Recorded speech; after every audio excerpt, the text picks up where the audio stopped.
Lever de soleil sur Mars, la planète rouge.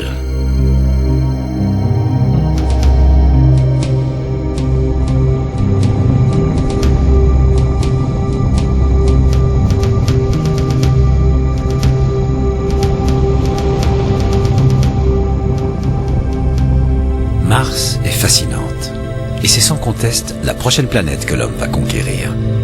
Elle fait un peu plus de la moitié de la taille de la Terre, et beaucoup de points communs les rassemblent. Mars a une atmosphère, des saisons et un jour qui dure 24h30. Mais hélas, il fait un froid polaire sur la planète rouge. Sa température monte rarement au-dessus de 0 degré. Le Soleil est à une distance moyenne de 228 millions de kilomètres et il faut à Mars 687 jours pour parcourir son orbite.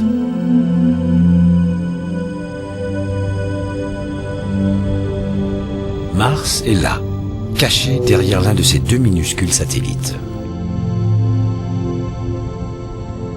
Ce sont probablement d'anciens astéroïdes, de la roche pétrifiée qui aurait été capturée par la planète glacée. Tout comme celui de la Terre, l'axe de Mars est incliné. Mais cela, ajouté au fait que son orbite est elliptique, a pour effet d'altérer les saisons. Quand elle atteint le point le plus éloigné du Soleil, c'est l'été dans l'hémisphère nord et l'hiver au sud. Au plus près du Soleil, c'est l'inverse, l'été au sud, l'hiver au nord.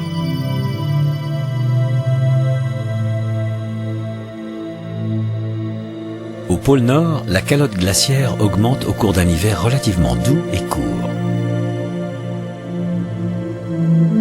Et elle rétrécit au cours d'un été relativement frais et long.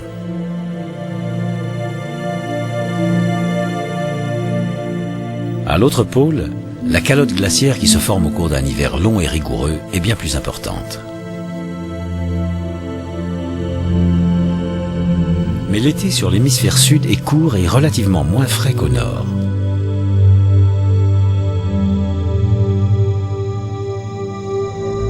Sur le plan géologique, Mars se divise en deux. Au sud, on trouve d'anciens cratères. Au nord, des plaines de lave plus récentes.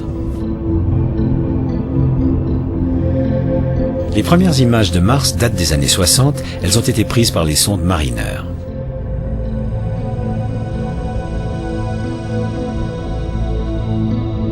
On a compris bien plus tard que sur cette photo, les points noirs, dans cet orage de poussière, étaient 4 énormes crêtes volcaniques. Quand des orages de poussière s'abattent sur Mars, ils peuvent durer des semaines. Ils recouvrent toute la planète.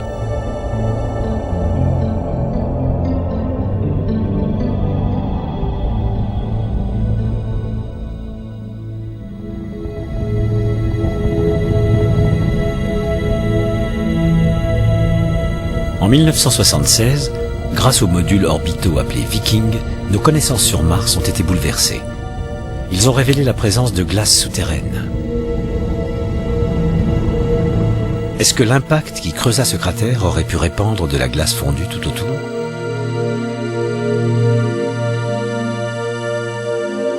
Comme le lit de ces canaux en témoigne, l'eau a un jour coulé sur Mars. Peut-être une ancienne île. Les sondes Viking ont photographié un petit matin de gel et de brouillard. Et pour ce qui est du fameux visage de Mars, ce n'est rien d'autre qu'un jeu de lumière. 1976. Les deux robots des sondes Viking se posent sur Mars et cherchent des traces de vie. Mais tout semble mort.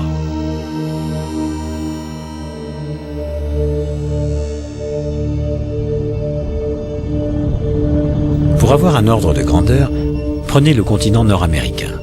La distance entre la côte ouest et la côte est est d'environ 4000 km.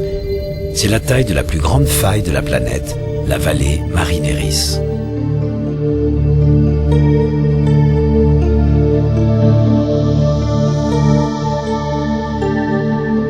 Approchons la surface d'un peu plus près. En parcourant les cratères de l'hémisphère sud, nous survolons la plus grande faille géologique de tous les systèmes solaires, la vallée Marineris.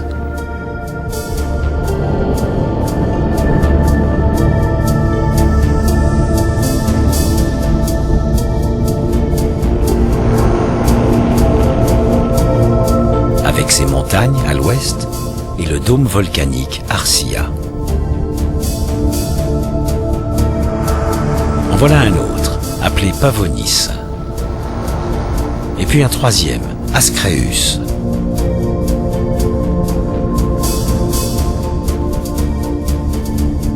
Mais celui-là les dépasse tous, c'est le mont Olympus. S'élevant à plus de 27 km, le mont Olympus est 3 fois plus grand que le mont Everest. Ces falaises à elles seules font déjà plus de 6 km de haut. Le mont Olympus est le plus grand volcan de tout le système solaire.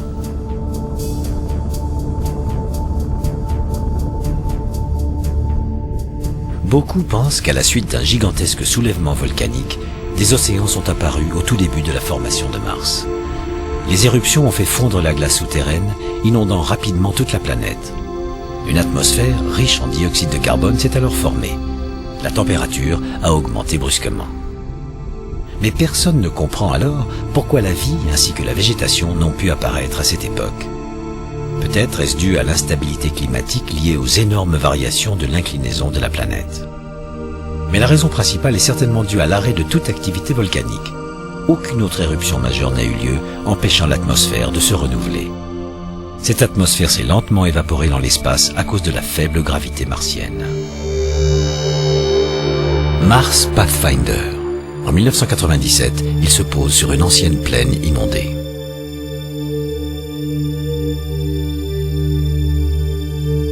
Il envoie en éclaireur un robot dont la mission est d'analyser la composition des roches.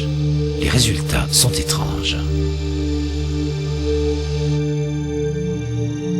Apparemment amenées par d'énormes déferlantes d'eau, les roches sont d'origines diverses. Certaines sont volcaniques, semblables à celles qui se sont formées dans les océans sur Terre. Ces roches proviendraient-elles du lit d'un océan martien ?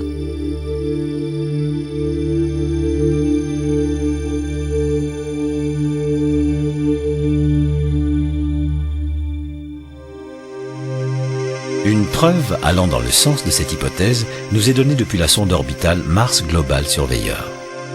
Chargée de réaliser une carte détaillée de la planète, Surveyor révèle l'existence d'une immense région plate dans l'hémisphère nord. Cette plaine a toutes les caractéristiques du lit d'un océan. Contrairement à l'époque où l'eau coulait sur Mars, la planète rouge est aujourd'hui un désert glacé, incapable de retenir l'eau liquide.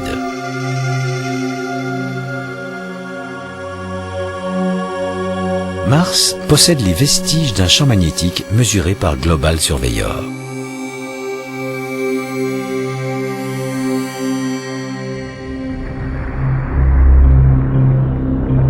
Destination Mars.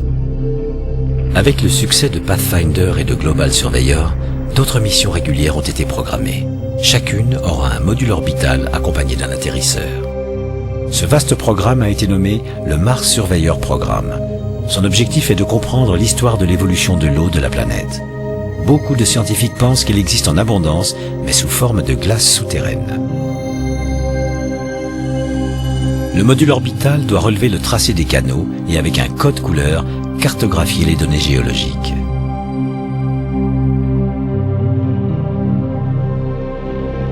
Pendant ce temps, l'atterrisseur traverse très rapidement l'atmosphère martienne, l'air y est 150 fois plus ténu que sur la Terre. Sur Mars, la quête de la vie continue.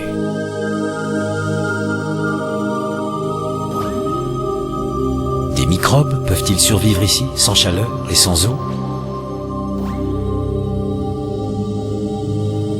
Et l'homme pourra-t-il un jour vivre sur Mars, dans ce monde de poussière?